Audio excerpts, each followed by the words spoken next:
We don't know who you are or why you're lurking around our neighborhood every night. But it stops now, declares Neighborhood Watch Captain Sandra Mills as she confronts 81-year-old Raymond Hawk Thompson during his evening walk. Behind his thick glasses and hearing aid, the quiet man carries secrets from the skies over Vietnam that would make every person on this suburban street stop and honor his call sign.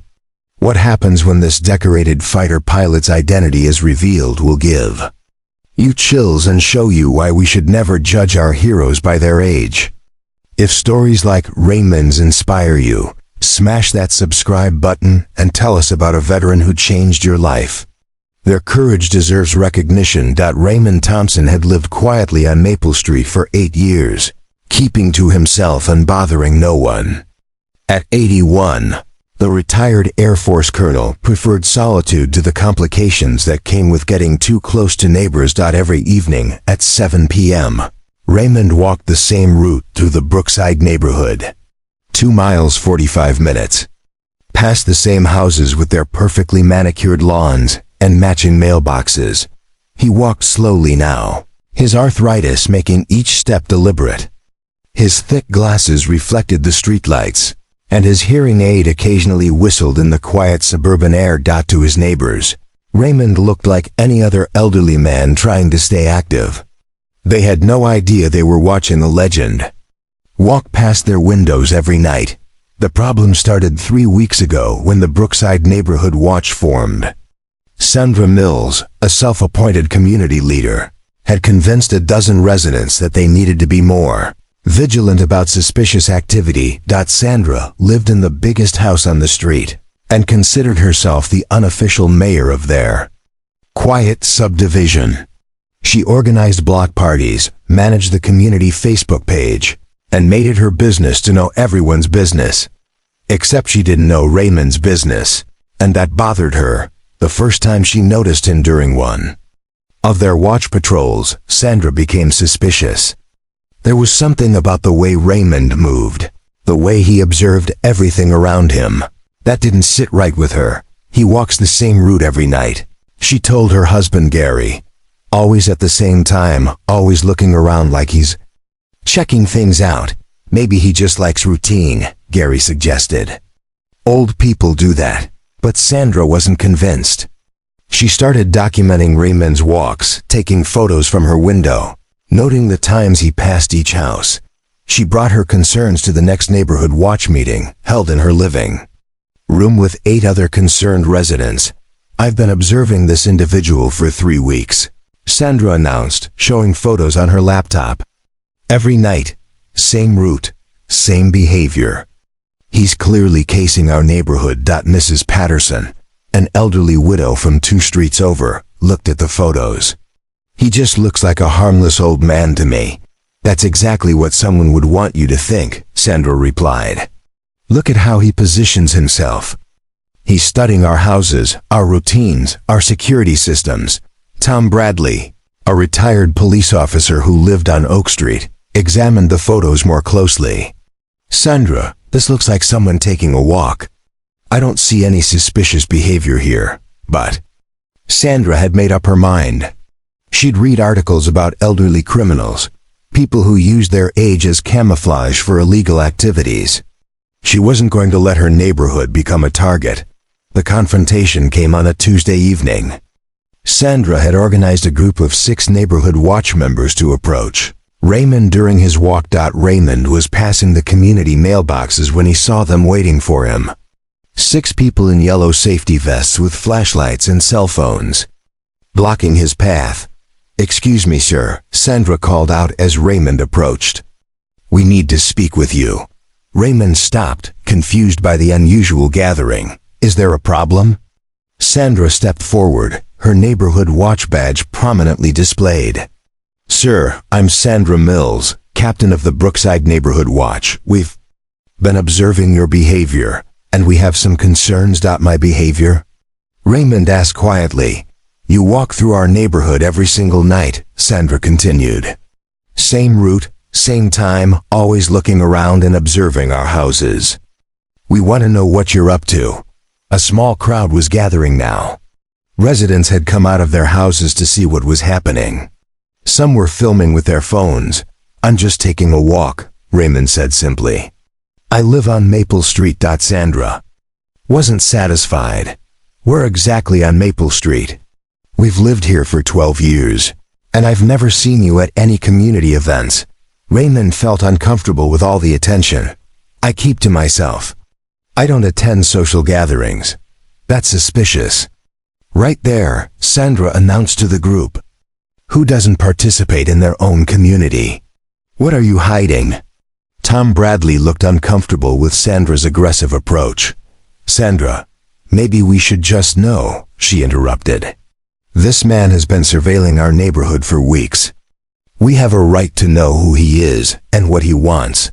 Raymond's hands trembled slightly, not from fear but from frustration. "Ma'am, I'm 81 years old. I walk for exercise and fresh air. I'm not surveilling anything." More neighbors had come out now. The Johnsons from the corner house, the young family with twins from across the street, several teenagers curious about the commotion. Sandra was enjoying the audience. "Sir, in my experience, people who are up to no good always have simple explanations for suspicious behavior.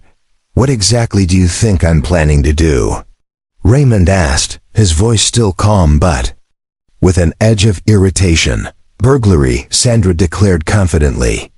"You're studying our routines, figuring out when people aren't home, looking for security weaknesses." The crowd murmured at this accusation. Some people looked convinced by Sandra's logic. Others seemed uncomfortable with confronting an elderly man. Raymond had faced enemy fire, survived being shot down twice, and commanded fighter squadrons in 2 wars. But standing in this suburban street, being accused of being a criminal felt like one of his more surreal experiences. "Ma'am, I'm not a burglar," he said quietly. "I'm a retired Air Force officer." Sandra rolled her eyes. "Sure you are. And I suppose you've got some medals to prove it." "Actually," Raymond said, "I do." Before he could explain further, a voice cut through the crowd. "Hawk, is that really you?" Everyone turned to see a man in his 70s walking quickly toward them. He was wearing a Vietnam veteran's cap and moving with purpose. The man reached Raymond and extended his hand with obvious respect. "Colonel Raymond Thompson, call sign Hawk. I can't believe it's really you." Raymond looked puzzled for a moment, then recognition dawned. "Charlie Morrison? Maintenance Chief, Da Nang Air Base?" "That's right, sir," Charlie said with a huge smile. "You probably don't remember me, but I worked on your F-4 Phantom. You and Captain Rodriguez, call sign Eagle." The crowd watched in confusion as the 2 old men shook hands warmly. Sandra wasn't giving up easily. Anyone can claim to be military. "How do we know this isn't some kind of act?" Charlie turned to face the neighborhood watch group, his expression serious. "Ma'am, you're talking about one of the most decorated fighter pilots in Air Force history." The crowd went quiet, sensing something important was happening. Charlie continued, his voice carrying across the street. "Colonel Thompson flew 127 combat missions over North Vietnam.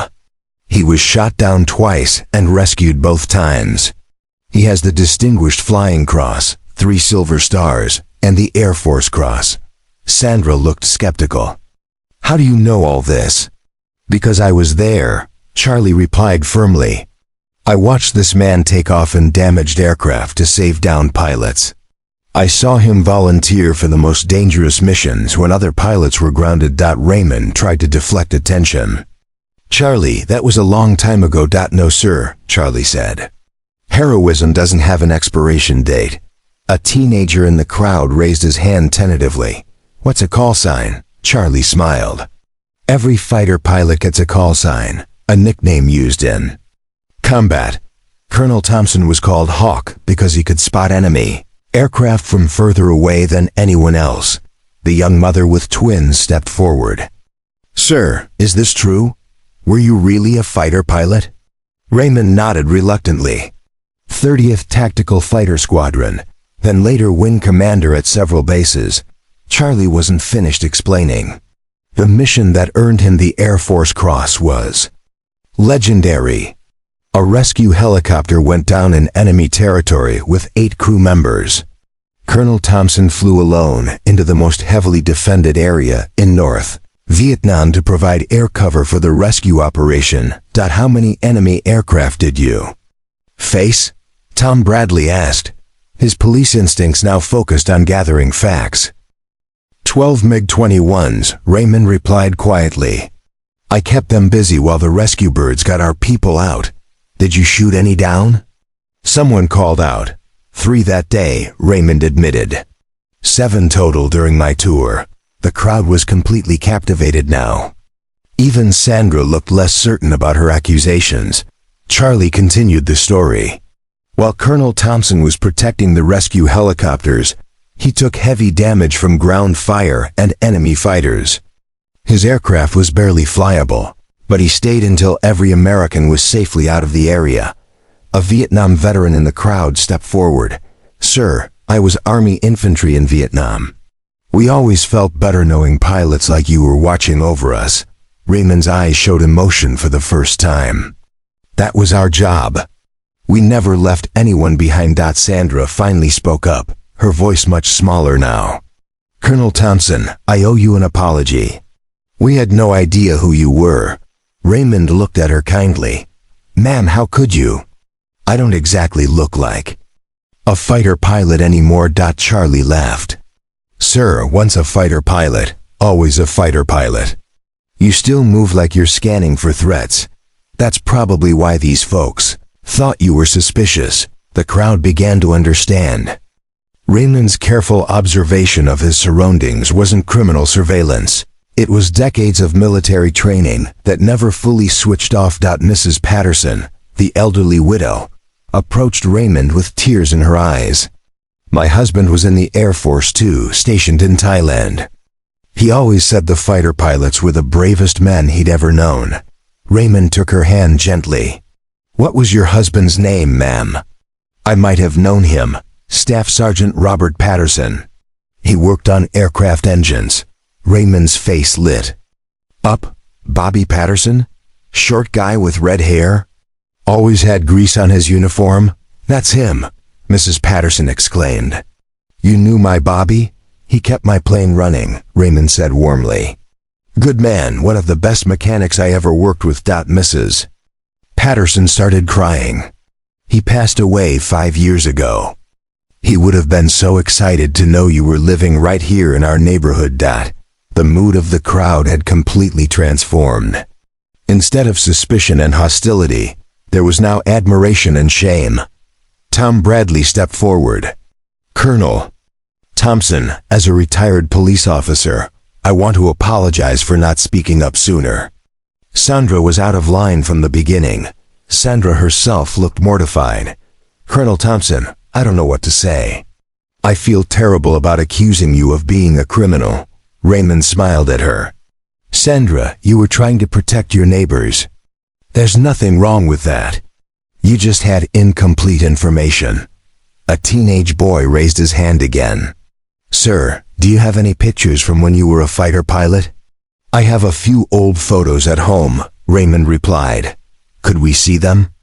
The boy asked eagerly. If you'd like, Raymond said, warming to the idea of sharing his stories. Charlie clapped Raymond on the shoulder. Colonel, these folks need to hear your stories. The younger generation should know what heroes like you did for our country. Within an hour, Raymond's quiet living room was filled with neighbors who had come to see his photo albums and hear his experiences. Pictures of F-4 Phantoms, squadron mates, and combat missions passed from hand to hand. The same people who had viewed him with suspicion now listened with fascination as he described dogfights over North Vietnam, rescue missions, and the brotherhood of military aviators. Sandra was the last to leave that evening. Colonel Thompson, I want you to know that I'm resigning as neighborhood watch captain. What I did tonight was wrong, and I need to make amends. That's not necessary, Sandra, Raymond replied. But maybe the neighborhood watch could use someone with actual security experience. Sandra's eyes lit up. Would you consider taking over? I can't think of anyone better qualified to keep our community safe. Raymond thought about it. I suppose I could help out. But we do things the right way. No more harassing innocent people. From that night forward, Raymond became the most popular resident on Maple Street. Children would wait for his evening walks to hear stories about flying fighter jets. Neighbors invited him to barbecues and block parties. The Neighborhood Watch, now led by Raymond, focused on actual community safety rather than suspicion of harmless residents. But the best change came 6 months later when Charlie Morrison moved to the neighborhood to be closer to his old colonel. The two veterans would walk together every evening, sharing memories and keeping watch over their community. Sandra Mills learned a valuable lesson about the danger of assumptions, and now volunteers at the local VA hospital, helping other veterans connect with their communities. And Raymond Thompson, call sign Hawk, discovered that sometimes the best missions happen not in the skies over enemy territory, but in the quiet streets of suburbia, where one conversation can transform suspicion into respect and isolation into belonging. As he told the neighborhood children one evening, the most important battles aren't always fought with weapons. Sometimes they're fought with understanding, patience, and the courage to see people for who they really are. Asterisk.